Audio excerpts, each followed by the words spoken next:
Welcome back to the Pitch Pod. This is your host, Jeff Stebbins. Just got done with the Megan Rapinoe presser. She is finishing her international career. Tomorrow against South Africa will be her last international match. And it was a great opportunity to hear from her and see her reflect on her career. Wanted to ask a couple questions specifically towards what is she planning to do post-retirement? Is she thinking potentially about coaching? And if so, at the national level? I think that would be great. I think she'd be great at it. Regardless of not being able to ask questions, it was fun to attend and wish Megan Rapinoe all the best in her last match tomorrow. And a thank you to her for all she's done and her contributions for U.S. soccer. I think that's why I have such peace also about moving on is like, I look at players like Soph Smith or Naomi, Trin, like the squad is in very, very good hands if those are the ones that are holding it moving forward. And obviously you still have veteran players involved, but I'm so excited to see, what they do and to see where, not only they take the team on the field, but off the field as well. I think there's a lot of players that are really passionate about things off the field. I mean, even, Naomi at such a young age, making such a point to talk about mental health this year. And, obviously she was really close to Katie from Stanford. So just to me, that is like such a mature thing and like shows so much about her character. And I feel like so many players and, on the team right now will take sort of the disappointment from this tournament, but turn it into something really beautiful. Just a couple more. Go ahead. Hi, Megan. Tamara Griffin, Anscape, ESPN. I'm wondering if you can reflect on the concept of joy and your relationship to joy throughout your career, particularly in moments where it felt like an active choice and an act of resistance because you were not expected to be joyful or to have a sense of humor, to look like you were having fun, and whether you think that in itself is part of the legacy that you're leaving. I think it is part of the legacy. I think there can often like be this narrative around sports that if you aren't like, just 100% locked in all the time, then you're not committed, which we all know is like not possible.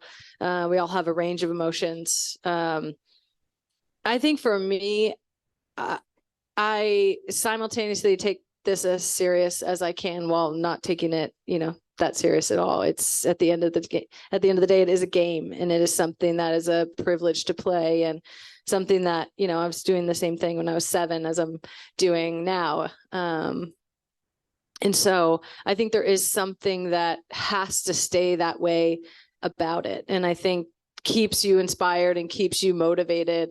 It's too difficult to like be in the doldrums of like focus all the time. That's just not realistic. And I think particularly for this team, there's so much pressure on it all the time, certainly on the field. But I know, especially for us during the last, 7 years, so much pressure about everything that we said, everything that we did, whether we were kneeling or talking about equal pay or, talking about trans rights. There's so much pressure. I was like, we have the right to enjoy what we're doing as well. And I think a lot of times my joy or expressions of joy was like, absolutely an act of resistance or, a big glaring sort of middle finger to everyone. Like, this is my life and this is my career, and I get to do with it what I want to do with it. And we get to express ourselves the way that we want to express ourselves. And I think, the team not only has a right to do that, but has earned that right to do that.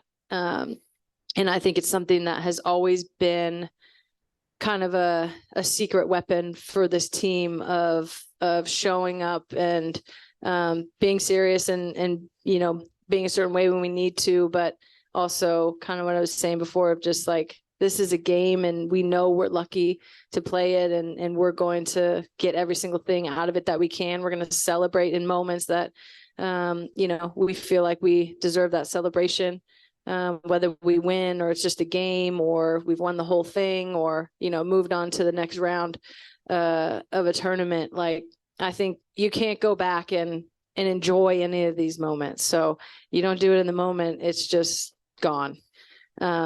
And I think that's something that we've tried to, as older players have tried to pass on to the younger players as well. Like, you work hard, you you deserve to celebrate, those moments where you're successful and those moments where you have that good stuff coming to you. So yeah, I think I very much used it. I think it's just my natural disposition as well. I'm like, we're here. I mean, we might as well enjoy ourselves and have fun and, joke around and, be light in an environment that, is stressful and we have a lot of pressure on us. But I think I've also, used it as a form of resistance and, as a way to just continually stake out space for myself and other people around me.